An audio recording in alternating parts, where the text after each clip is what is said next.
আমি প্রথমে গান্ধী মুক্তির পাদদেশে দাঁড়িয়ে আমি মহাত্মা গান্ধীজির গতকাল 151তম জন্মদিন গেছে।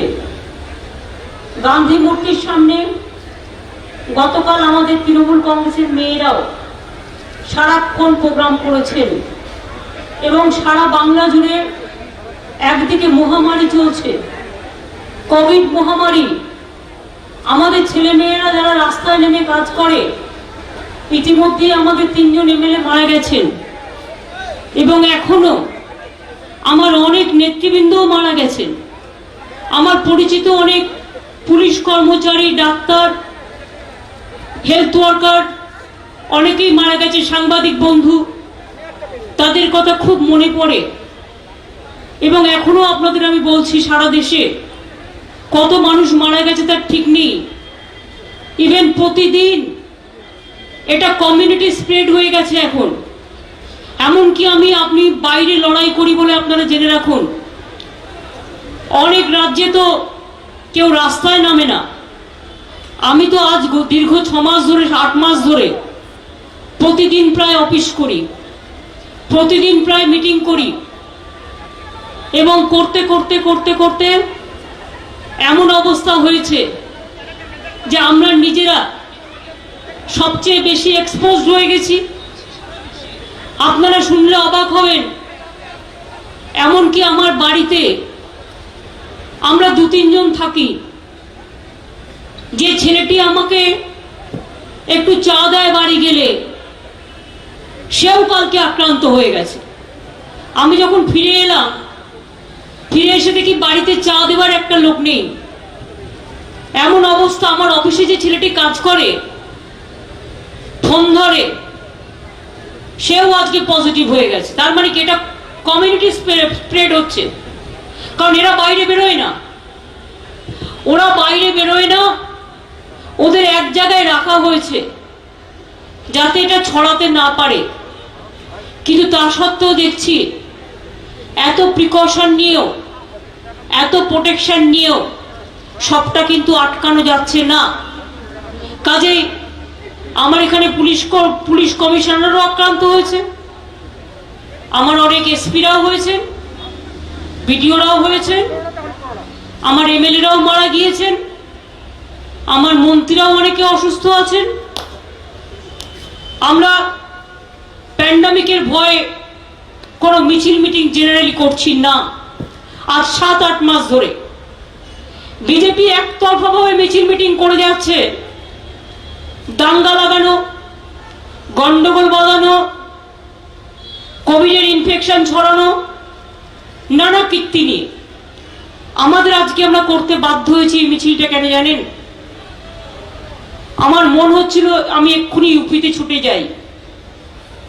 আমার মন পড়ে আছে কিন্তু সেই গ্রামেই। গতকাল আমি দেখবার জন্য পাঠিয়েছিলাম আমাদের রাজ্যসভা লিডার ডেরেক ওব্রায়েন, আমার শিডিউল কাস্ট এমপি প্রতিমা মণ্ডল, মতুয়া কার্যকর সভাপতি আমাদের মমতা বালা ঠাকুর, ডক্টর কাকলি ঘোষ দস্তিদার, তাদের আমি পাঠিয়েছিলাম। সুনীল মণ্ডলও যাচ্ছিল, তার ছেলে কোভিডে আক্রান্ত হওয়ার খবর পাওয়ায় সে আইসোলেশনে চলে যায়, ফলে সে যেতে পারেনি। কিন্তু আমরা কি দেখলাম, গ্রামের 1 কিলোমিটার পর্যন্ত তারা কিন্তু পৌঁছে গিয়েছিল। তার মানে সেই গ্রামের কাছে তারা পৌঁছে গিয়েছিল বুদ্ধি করে। কিন্তু 1 কিলোমিটার গ্রামের আগে তাদের আটকে দেওয়া হয়। শুধু আটকে দেওয়া নয়, মিনিমাম একটা কাটিসি ভদ্রতা আশা করা যায়। মেয়েদের ধরে মারাও হয়, এমনকি সাংবাদিকরাও সেখানে ধর্ণা করছিলেন, তাদেরও যেতে দেওয়া হয়নি। আমার কাছে খবর আছে, স্পেসিফিক খবর, কালকে থেকে সাংবাদিক এবং সংবাদ মাধ্যমকে থ্রেট করা শুরু হয়েছে। কেউ বলতে পারবেন, কেউ বলতে পারবেন না। আমি 2-1 জনের কাছ থেকে শুনতে পেয়েছি, তাদের বলা হয়েছে বেশি বাড়াবাড়ি করবেন না, বন্ধ করুন এসব প্রচার। আমরা যেটা বলবো সেটাই হবে। প্রতিদিন এই সরকারের কাজ কি জানেন? আমার হাতে একটা টর্চ আছে, কেন বলুন তো? টর্চটা নিয়েছি এই কারণে যে আমার যে শিডিউল কাস্ট মেয়েটির ওপরে অত্যাচার হয়েছে, আমার দলিত শ্রেণী, সংখ্যালঘু সম্প্রদায়, কিষাণ সমাজ, ছাত্র যৌবন, গরিব মানুষ, যাদের উপর অত্যাচার হয়েছে, যাদের অন্ধকারে ঠেলে দেওয়া হচ্ছে, আগামী দিন তাদের আলোর দিকে নিয়ে আসাই আমাদের লক্ষ্য। এবং তাই এই ছোট্ট সিম্বলিক টর্চ মিছিল করেছি। এই কারণে আমরা কাকে বলবেন, কোথায় বলবেন? দিল্লিতে অত লোক দাঙ্গায় মারা গেল, বিচার হলো? আজকে উত্তরপ্রদেশে এনকাউন্টারে কত লোক মারা গেছে, কত সাংবাদিক মারা গেছে, কত লোককে দিল্লিতে মেরেছে, কর্ণাটকায় মেরেছে, উত্তরপ্রদেশে মেরেছে, হরিয়ানায় মেরেছে, আসামে মেরেছে। কোন বিচার মানুষ পেয়েছে? বিচার পায়নি। বিচারের বাণী নীরবে নিভৃতে কাঁদছে। তৃণমূল কংগ্রেসের আন্দোলন চলছে এবং চলবে। দলিত সম্প্রদায়ের উপর যে অত্যাচার হচ্ছে, সংখ্যালঘুদের উপর যে অত্যাচার হচ্ছে, কৃষকদের মুখের গ্রাস যেভাবে কেড়ে নেওয়া হচ্ছে ফার্মার্স কমিউনিটি, আমরা বলি কোভিডের সাথে আমরা লড়বার জন্য প্রস্তুত আছি। কোভিডকে লড়াই করেই বেঁচে আছি। বিজেপি তোমার বন্দুককে আমরা ভয় পাই না, আর তোমাদের গুন্ডাবাজিকেও আমরা ভয় পাই না। একটা মেয়ের উপর অত্যাচার হলো, ক্রিমিনাল অফেন্স অনেক জায়গায় হয়। ক্রিমিনাল অফেন্সকে টোটালি আমরা নিন্দে করি, সেখানেই হোক আর ওখানেই হোক। একটা কোনো ক্রাইম হলে পুলিশ অ্যাকশন নেবে, সঙ্গে সঙ্গে বিচার হবে, মানুষ এটা এক্সপেক্ট করে। কিন্তু কি দেখলাম আমরা? অত্যাচার করবার পরেও বাড়ির লোকেদের আটকে রেখে, বাড়ির লোকেদের ডেড বডি না দিয়ে, রাতের অন্ধকারে মোদী সরকার, বিশেষ করে যোগী সরকার, তারা ডেড বডিটাকে আছড়ে আছড়ে জ্বালিয়ে দিল, দহন, নীরবে দহন করে দিল। কতদিন চলবে এই জিনিস? আজ যদি উত্তরপ্রদেশের বুকে এই জিনিস হয়, সারা জায়গায় এই জিনিস চলছে। দিল্লিতে কত লোক মারা গেছে, তাদের ডেড বডিগুলো তো পড়েছিল সমস্ত জলাশয়ে। কেউ জানে কজন মারা গেছে? আজ পর্যন্ত কেউ জানে না। আমরা কিছু বলতে গেলেই বলবে, আরে ও তো মুসলমান কো তোয়াজ কর রহে। আমি বলি বিজেপির লোকেদের, যখন মুসলমান বিপদে পড়ে আমি তাদের পাশে দাঁড়াই। আজ তপশিলীরা বিপদে পড়েছে, আমার দলিত ভাই বোনদের পাশে সবাই মিলে আমরা দাঁড়িয়েছি। আদিবাসীরা বিপদে পড়লে সেদিন আমি আদিবাসী, দলিতরা বিপদে পড়লে আজ আমি দলিত। মনে রাখবেন, আমার একটাই কাস্ট হচ্ছে মানবিকতা। হিন্দুরা বিপদে পড়লে কই তখন তো জিজ্ঞেস করো না মমতা তোমার টাইটেলটা কি? অন্য দল বিপদে পড়লে টাইটেল জিজ্ঞেস করতে আসো। তোমরা কে? তোমরা সবাইকে সার্টিফিকেট দেবে, সবার টাইটেল নিয়ে খেলা করবে, মানুষের উপর অত্যাচার করবে। কদিন দেখলেন বোম্বেতে কত বড় নাটক। আমরা চাই বোম্বের ব্যাপারে বিচার হোক, কিন্তু তা নয় ইলেকশন আসলেই বাবুদের টনক নড়ে, আর তখন রাজনৈতিক প্রতিহিংসার টনিক নিয়ে রাস্তায় বেরিয়ে পড়ে। मैं आज हिंदुस्तान को हर कोने कोने सब आदमी को बताने चाहूंगी कि हमारा दिल आज यूपी का वो गांव में है, जो गांव में हमारा एक दलित बहन को अत्याचार करके खून करके उसको जला दिया है।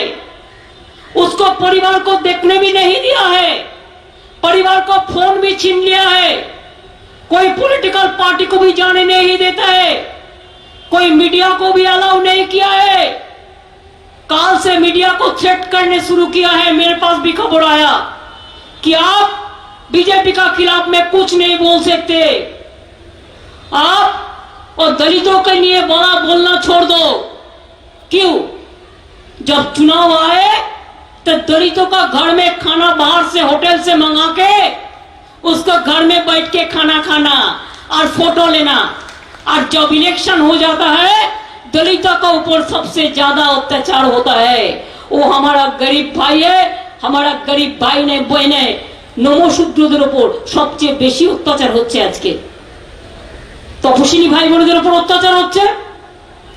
সংখ্যালঘু ভাই বোনেরা তো ভয়ে কথা বলতে পারে না। এই যে আমার পাঞ্জাবি ভাই বোনেরা এসে জিজ্ঞেস করুন, ওদের ওখানে ফার্মার্সদের নিয়ে কি বিক্ষোভ হচ্ছে। সব ফার্মার্সদের সবকিছু লুটে নেবে। তুমি কে? আলু এসেনশিয়াল কমোডিটিসে থাকবে না, ডাল এসেনশিয়াল কমোডিটিসে থাকবে না, চাল এসেনশিয়াল কমোডিটিসে থাকবে না, তেল এসেনশিয়াল কমোডিটিসে থাকবে না। One nation, one leader, one political party presidential form of গভর্নমেন্টের দিকে যাচ্ছে। টোটাল দেশে সুপার অটোক্রেসি চলছে এবং কোন डेमोक्रेसी इंडिया में नहीं नहीं नहीं नहीं कोई लोकतंत्र नहीं है हिंदुस्तान में। ये हम साफ साफ कहने चाहूंगी। मीडिया का डेमोक्रेसी नहीं है, जो इंडिविजुअल एनजीओ है उसको नहीं है, कोई पॉलिटिकल पार्टी बात नहीं कर सकता है, कोई ऑफिसर लोग बात नहीं कर सकता है। एजेंसी का राज हो गया है। और एक गवर्नमेंट जो है गवर्नमेंट ऑफ द पीपुल नहीं है, government of the dictatorship, government of the dictatorship by the dictatorship for the dictatorship हो गया। अभी लोगों का कोई जिंदगी का भरोसा नहीं है, जिंदगी का सिक्योरिटी नहीं है, सेफ्टी नहीं है। कोविड में लोगों का जान जा रहा है और रोज नेता लोग भाषण दे रहा है घर में बैठ के। हर रोज भाषण चल रहा है, भाषण, पब्लिसिटी, फेक न्यूज और सोशल नेटवर्क में झूठा झूठा बात करके सबसे बड़ा देश का सबसे बड़ा महापुरुष अभी नेताजी नहीं है, गांधी जी बेचारा हमारा इडियोलॉजी आइकॉन जिंदगी भर रहेगा, नहीं है। बाबा साहेब अम्बेडकर नहीं है, रविंद्रनाथ नहीं है, नजरुल नहीं है, राजेंद्र प्रसाद नहीं है, भगत सिंह नहीं है। आज देश का सबसे बड़ा महापुरुष बीजेपी बन गया है। क्या बड़ा बड़ा भाषण दे रहा है। राज काम करेगा, राज, और उनका लेटर जाएगा वन नेशन वन नेशन। रुपया तो स्टेट से अब ले रहा है, जीएसटी क्यों नहीं दिया है? क्यों आज हमको कर्जा करना पड़ेगा? क्यों हमारा रुपया छीन के आप नहीं दिया? और चुनाव आता है तो लोगों को पास रुपया भेज देता है। कभी कभी एडमिनिस्ट्रेशन को, जिसमें एजेंसी को देकर भी रुपया भेज देता है।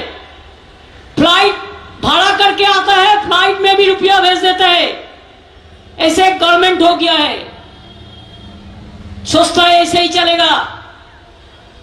5-6 साल हम लोग बहुत देख लिया है।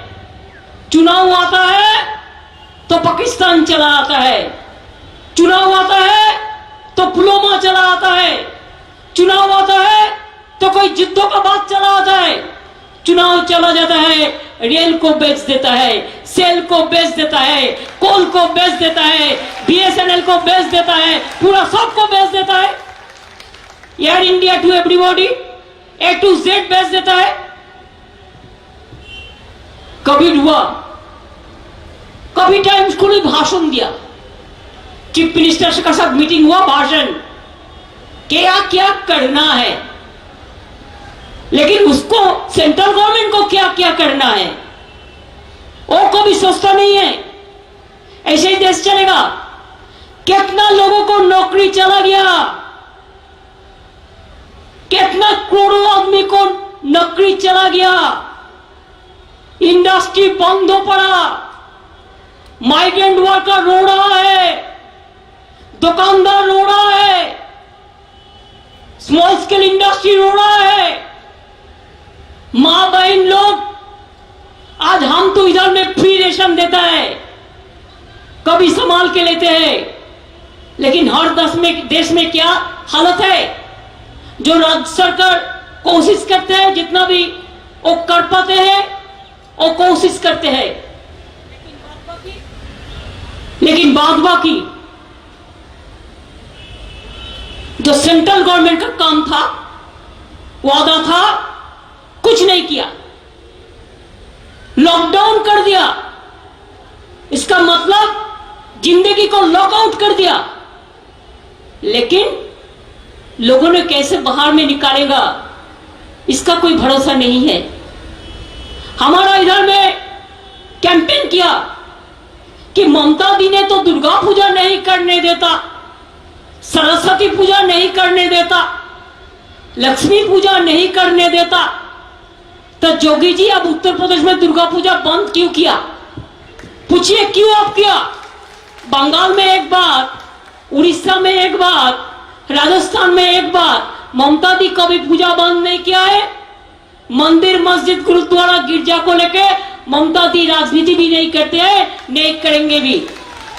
लेकिन हमारा देश को जो इंसान है, हर इंसान का साथ में रहना, ये हमारा कॉन्स्टिट्यूशन का काम है। अगर हम कॉन्स्टिट्यूशन को विश्वास करते हैं, बाबा साहेब अंबेडकर को कॉन्स्टिट्यूशन को विश्वास करते हैं, तो याद रखिए, हिंदू, मुस्लिम, सिख, ईसाई आपस में रहना भाई भाई। त्याग का नाम है हिंदू, ईमान का नाम है मुसलमान, प्यार का नाम है ईसाई, और सिखों का नाम है बलिदान। ये हमारा प्यारा हिंदुस्तान, सारे जहां से अच्छा हिंदुस्तान हमारा, ये हम जिंदगी भर याद रखेंगे। नेता कैसा होता है? जैसे गांधी जी होता है, उसी के लिए तो गांधी जी के पास आए हुए हैं। दुख होता है तो गांधी जी के पास आते हैं, सुख होता है तो गांधी जी के पास होता है, बारिश होता है तो गांधी जी के पास आते हैं, दंगा होता है तो गांधी जी के पास आते हैं। कि उन्होंने शांति के लिए बहुत सारे काम किया था, शांति के लिए जिंदगी भर काम किया था, इसी के लिए। तो क्या करें हम? किसका पास जाए? आज कोई जगह में जाने के लिए रास्ता नहीं है, हर रास्ता बंद कर दिया है। मीडिया थोड़ा पब्लिसिटी करेगा, उसको भी बोल दिया, ए सुनो, सुबह में एक आदमी बीजेपी का फोन करता है, मीडिया को फोन करके बोलता है आज ए न्यूज चलेगा और कोई न्यूज नहीं चलेगा। आप देखो, आप वॉच करो, हॉट टीवी को वॉच करो, नेशनल चैनल को अच्छा से वॉच करके देखो। बेचारा लोग कोई ना कोई बिजनेस में है, और नहीं सुनता है तो उसको सब नौकरी खा लेता है।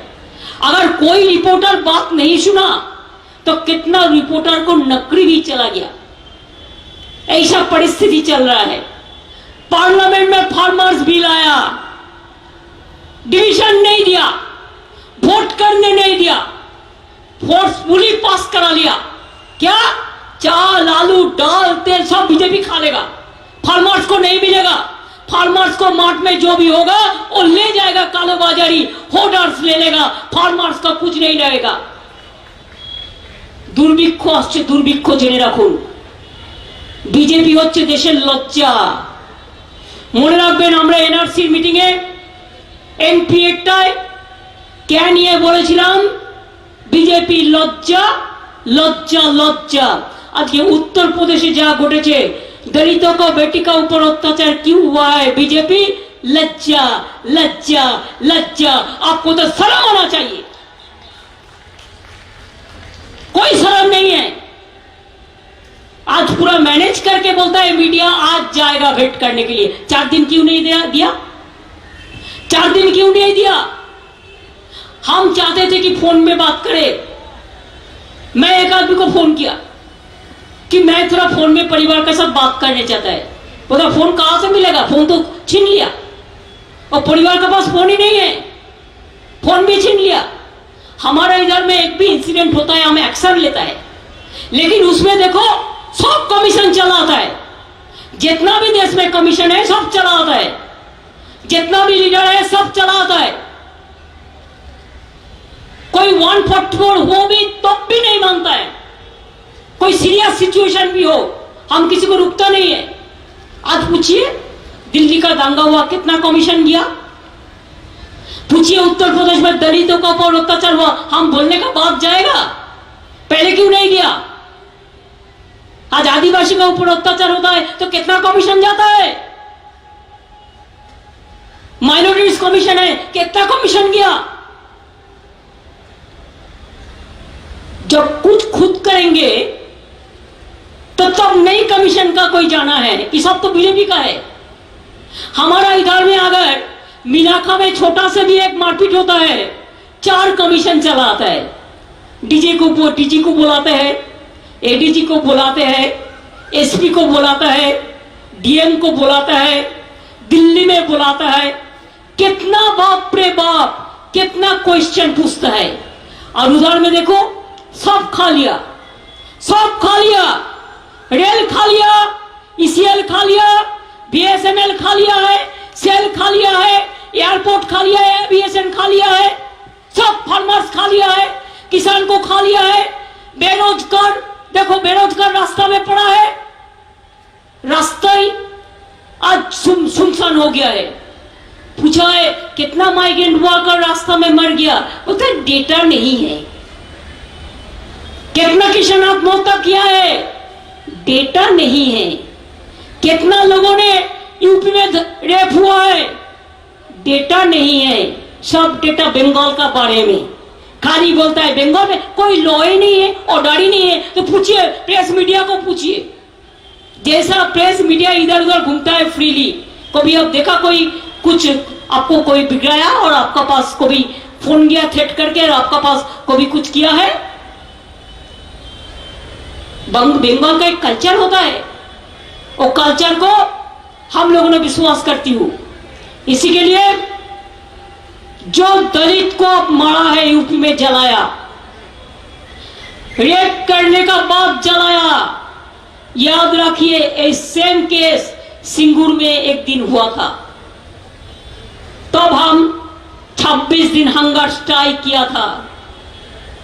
आज यूपी में दलित का ऊपर जो अत्याचार हो रहा है, इसका खिलाफ में तृणमूल कांग्रेस और जो दलित गांव है, शेड्यूल कास्ट विलेजेस है, आदिवासी विलेजेस है, आपको जाना है और उसको बताना है कैसा अत्याचार दलित का ऊपर हो रहा है। चुनाव का टाइम बड़ा बड़ा बात करते हैं, अब चुनाव जाने का बाद पर्दा का पीछा में क्या है, छुपा रुस्तम का माफी बैठे रहते हैं। आज परिस्थिति यही हुए है कि धनवान खजाना भरते हैं, कानून हिफाजत करते हैं, और मजदूर बेचारा रो रो कर तकदीर का शहीद होते हैं। यही तो आज हो गया है परंपरा। तो इसी के लिए हमारा कहना है कि आज हम प्रोटेस्ट रैली किया। हमारा प्रोटेस्ट रैली हर ब्लॉक में चलेगा। हमारा महिला कांग्रेस भी जो है हर जिला में करेगा। हमारा जो बंग जननी है वो भी करेंगे, हमारे यूथ भी करेंगे, स्टूडेंट भी करेंगे, हमारा शेड्यूल कास्ट जो ऑर्गेनाइजेशन है वो भी करेंगे, माइनॉरिटीज भी दलित का साथ मिलके करेंगे, सब एक साथ में मिलके करेंगे। हिंदू मुस्लिम सिख ईसाई हमारा कोई फर्क नहीं है। मैं तो आज आभारी हूं कि हमारा सिख भाई लोगों ने भी भाग लिया है, हमारा क्रिश्चियन भाई बहन लोगों ने भी भाग लिया है, माइनॉरिटीज भी भाग लिया है, दलित भी भाग लिया है, आदिवासी भी भाग लिया है, घर का बेटी लोग भी भाग लिया है, छात्रों ने भी भाग लिया है, नौजवान में भी भाग लिया है। अगर क्या करे, कोविड हमारा तो पेंडेमिक है, सबसे बड़ा पेंडेमिक तो बीजेपी पार्टी है, खत्म कर दिया है देश को। सबसे बड़ा पेंडेमिक वो है और उनको लड़ने के लिए पैंडेमिक जैसे हम लड़ते हैं, हम सोशल डिस्टेंसिंग मेंटेन करके, मास्क पहन के, हम सोशल डिस्टेंसिंग मेंटेन करके काम करेंगे, सबको हम हेल्प करेंगे। जैसे कोई आदमी को ये न पता पड़े कि हमारा कोविड हुआ, कोई हमको नहीं देख रहा है, सबको मदद करना जरूरी है। साथ साथ में ये जो बीजेपी का पैंडेमिक है, एट्रोसिटीज का पैंडेमिक है, एट्रोसस पैंडेमिक जो चल रहा है, इसको जब्त करने के लिए जो भी तरीका निकालिए लोकतंत्र में निकालना चाहिए। हम तो इसमें पूरा कहेंगे कि साल फरोशी का तमन्ना, साल फरोशी का तमन्ना आज हमारा दिल में है। देखते हैं जोर किसका, बाजुए का तिल में है। बीजेपी पार्टी आप क्या सोचते हैं कि पुलिस देके आप वो परिवार को साथ मिलने हम लोगों को नहीं देंगे? अरे ठीक है, आज नहीं देंगे, कल नहीं देंगे, परसों नहीं देंगे, लेकिन टाइम तो आएंगे। कब हम जाएंगे आपको पता नहीं चलेंगे, लेकिन हम जाएंगे, हम मिलेंगे, जरूर मिलेंगे। कि वो दलित का बेटी हमारा ही घर का बेटी है। इसी के लिए मैं आप लोग को बधाई देना चाहूंगी कि आप लोगों ने बहुत मेहनत करके आई हुई है। जाके अच्छा से हैंड सैनिटाइजर करेंगे, अच्छा से गर्म पानी में नहाएंगे, कपड़ा उपड़ा सब सफा करेंगे। और साथ साथ में है हम आप लोगों को ये जो टॉर्च है, ये टॉर्च का मतलब मैंने आप लोगों को बता दिया है। देश में आज आधार चल रहा है, आधार से आज रोशनी ले आना है। अगर रोशनी ले आना है तो दलित का पास में खड़ा होना है, माइनॉरिटीज का पास खड़ा होना है, ओबीसी का पास खड़ा होना है, आम जनता का पास खड़ा होना है, हिंदू मुस्लिम सिख ईसाई सबको पास खड़ा होंगे। हम हिंदू है, हम आपका पास है, दलित है, हम हमारा पास है। आज के लिए हम हिंदू नहीं है, आज के लिए हम दलित हो गया है। क्या दलित का ऊपर अत्याचार किया है? जो दिन जिसका ऊपर अत्याचार हो गया वो दिन हम उसका साथ रहेगा, ये हमारा वादा है। इन्हीं शब्दों के साथ मैं आप लोगों को कहेंगे कि आप लोग पाड़ा पाड़ा में पोस्टरिंग कीजिए और हमारा साथ बोलिए। हम कहेंगे दलितों का बेटी का ऊपर अत्याचार हुआ क्यों? आप लोगों ने कहो कि जवाब चाहिए हिंदी में। আমি আগে বাংলায় বলি, আপনাদের ওখানে মাইক নেই, একটা হ্যান্ড মাইক ওখানে দিয়ে দাও।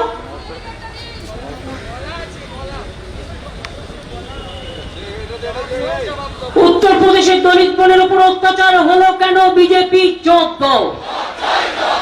উত্তর প্রদেশের দলিত বোনের উপর অত্যাচার হলো কেন? বিজেপি জবাব দাও। কৃষকদের অধিকার কেড়ে নেওয়া হলো কেন? বিজেপি জবাব দাও।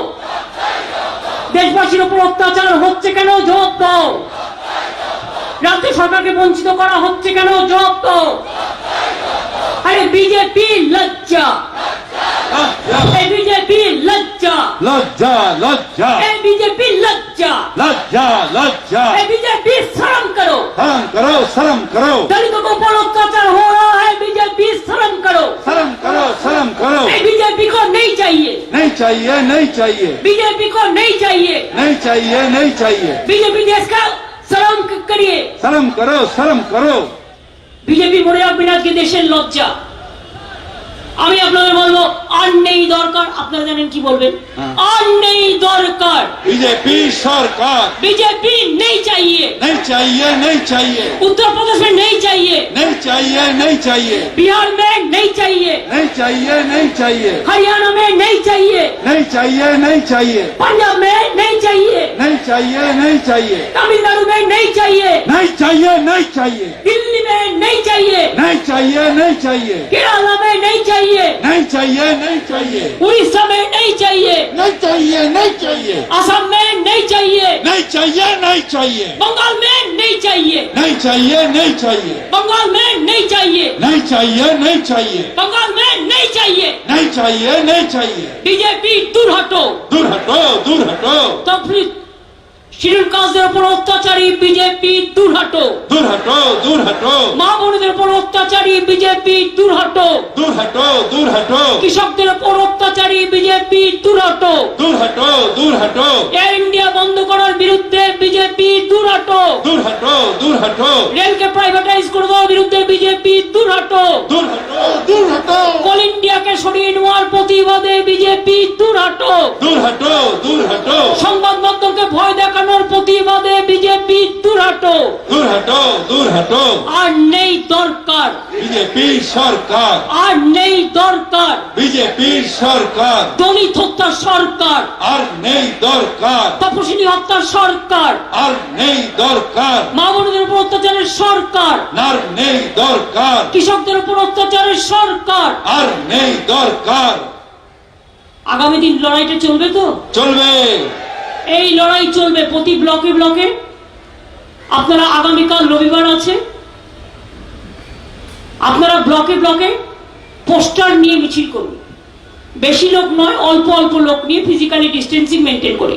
আজকে আমি তো কাউকে বলিনি, বাট একটা সোশ্যাল নেটওয়ার্কে বেরিয়ে গেছে, টুইটের আমি দেখছি অনেক মানুষ চলে এসছেন। তা আপনারা নিজেরাই এসছেন, তার কারণ আপনারা কেউ ব্যাপারটাকে মেনে নিতে পারেননি, এবং মেনে নিতে পারেননি বলেই আপনাদের আমি বলবো কালকে পোস্টার মিছিল করুন। আর আগামী সপ্তাহটা, পুজো 22 তারিখ দেরি আছে, 17 তারিখে দেবীপক্ষ শুরু হবে।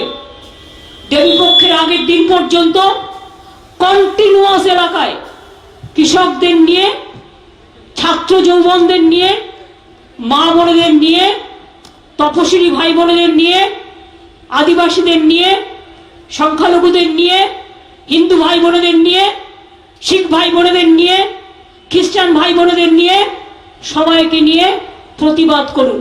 মনে রাখুন, ওরা বড়জোর আমাদের কণ্ঠটাকে স্তব্ধ করে দিতে পারে মেরে ফেলে, এর থেকে বেশি কিছু করতে পারবে না। আর একটা মনে রাখুন, মানুষ হয়ে যখন জন্মেছি একদিন মারা যাবই। বিজেপির কাছে ভয় পেয়ে নয়, কাওয়ার্ডের মতো নয়, डरफुकेर मतो नय। जो डरफुक होता है ना, वही डरफुक का माफिक मरते हैं। हम तो लड़ते हैं, हम लड़ेंगे, हम करेंगे, हम मरेंगे, हम जीतेंगे, और हम दिखाएंगे कि BJP is not the future of this country, it is temporary temporary temporary. इसके लिए जो अत्याचार लोग कर रहा है वो पाउडर देने से भी सफेद नहीं होगा। जो काला कर दिया मुंह, वो आप पाउडर देने से भी, फेस पाउडर देने से भी सफेद आप तो नहीं होगा। सफेद का दिन चला गया है। जय हिंद, वंदे मातरम, जय बांग्ला। सकले भालो थाकबेन। अनेक अनेक धन्यवाद ममता बंदोपाध्याय के। सर्वजन श्रद्धेय ममता बंदोपाध्याय।